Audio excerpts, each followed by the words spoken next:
So let us visit Coles supermarket and I will show you which aisle that you can buy the polenta flour.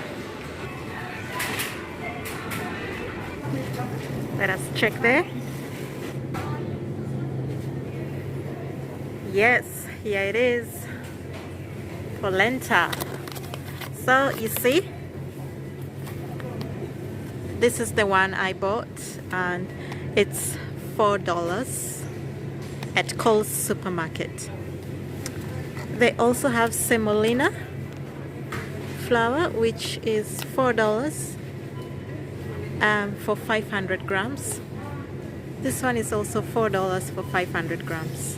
Let us check how much Woolworths sells it for. Okay. So that's the flour section. Okay, they have instant polenta, they call it. For 500 grams is $3.20. So let me go back home and cook the ugali.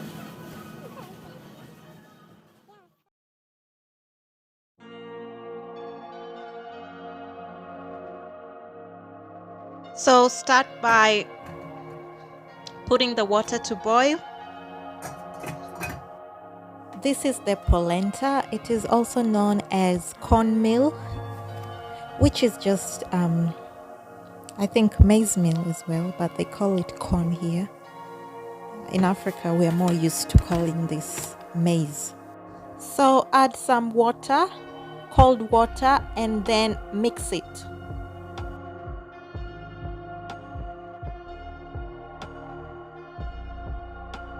Make sure it's a thick paste.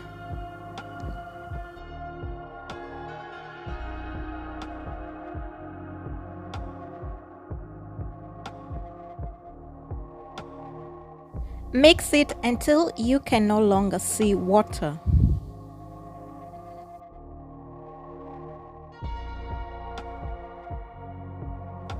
Now start adding bits and bits of the cornmeal or polenta, and then you start mixing it together like I'm doing. This is a process that you will have to keep adding bits and bits of flour until the ugali becomes firmer.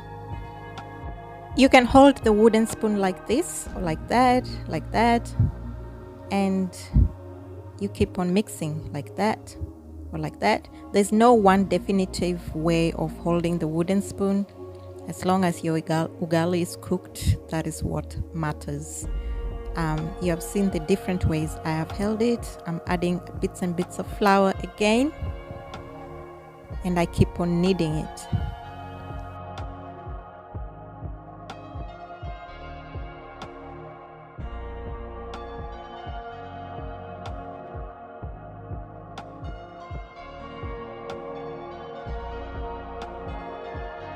Can you spot the difference now at this stage? You see the ugali is now firmer and using much more strength than before.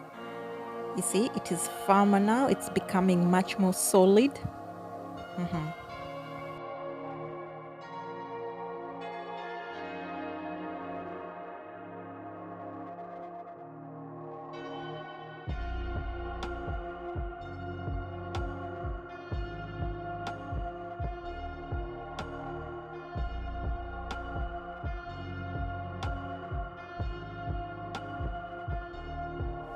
And then I will add a little bit of flour, and that will be the last, because now the ugali is much more solid. To find out if the flour is cooked, taste it, and if you feel that you are tasting raw flour, then it is still far from being cooked. And the next method I can show you to fix that is by steaming it for 5 minutes on low heat.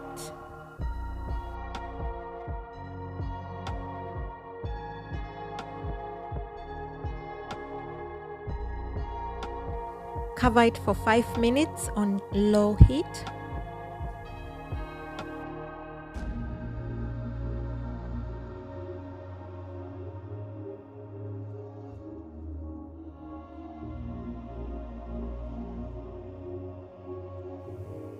Increase the heat back to medium.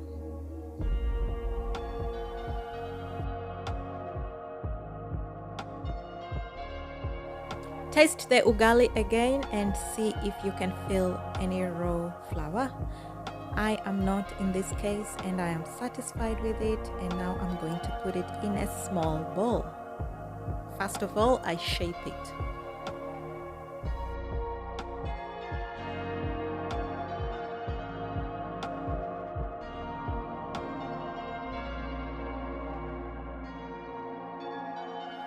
Oh, now here's a handy trick. Wet the wooden spoon first. It makes it easier while shaping the ugali so it does not stick on the wooden spoon. See?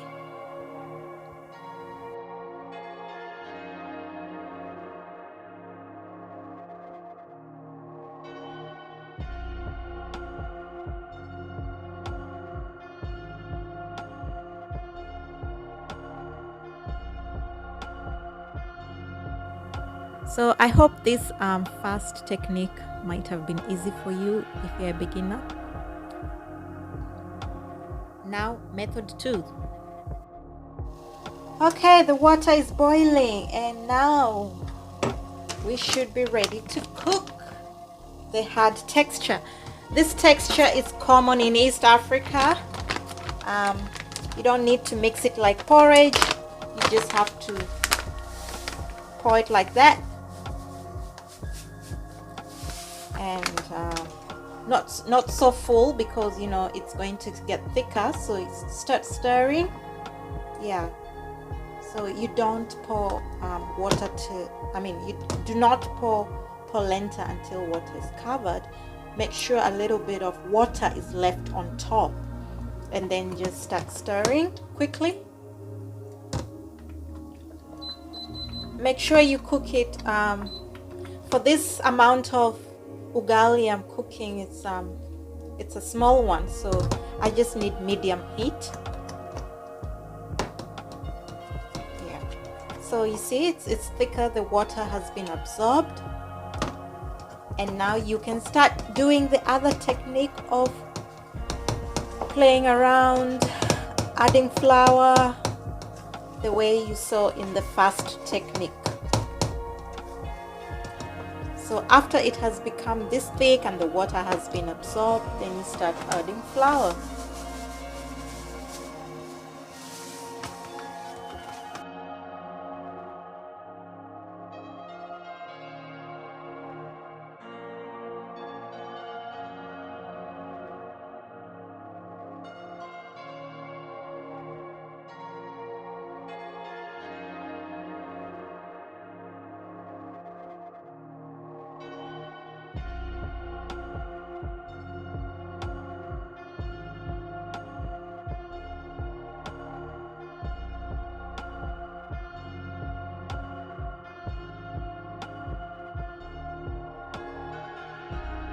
Yeah, reduce it to low heat and cover it for it to be steamed.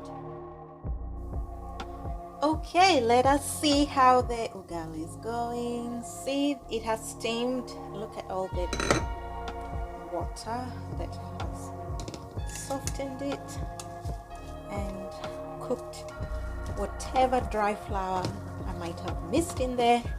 So let us go back to mixing ugali. So you can see, if your ugali is not, it's sticking down there, it's still far away from being cooked. If it's sticking underneath and when you move it like that, it's still a bit far from being cooked. So, and there should be a dry layer. You can see a dry layer there. That means that your ugali is cooked. So time for me to wrap up. I'm going to wet this wooden spoon. The reason why we wet it is so that it's easier to put the ugali together and it does not stick on the wooden spoon. See, it does not stick. Yeah. So here's the plate. Switch it off, and if you can just put it upside down like that and shape. Wet the wooden spoon. Sorry, wet the wooden spoon and shape. Or you can turn it upside down for a small one.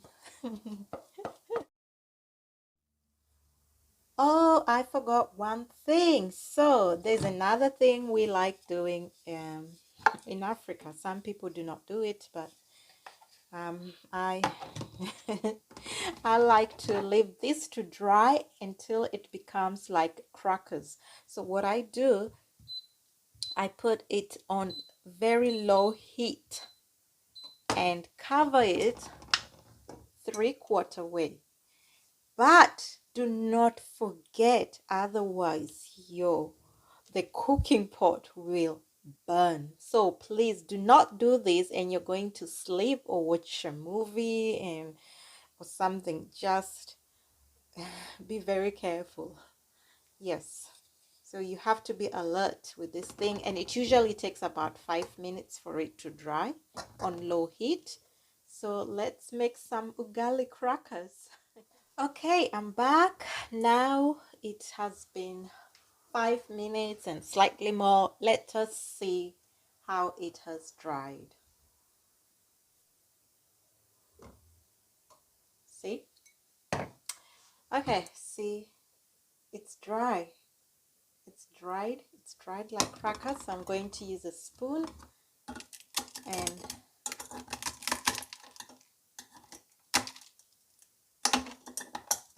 and peel it off. See? Oh, switch that off. Aha! I told ya! Ugali crackers! I've really enjoyed this since I was a child. Yum.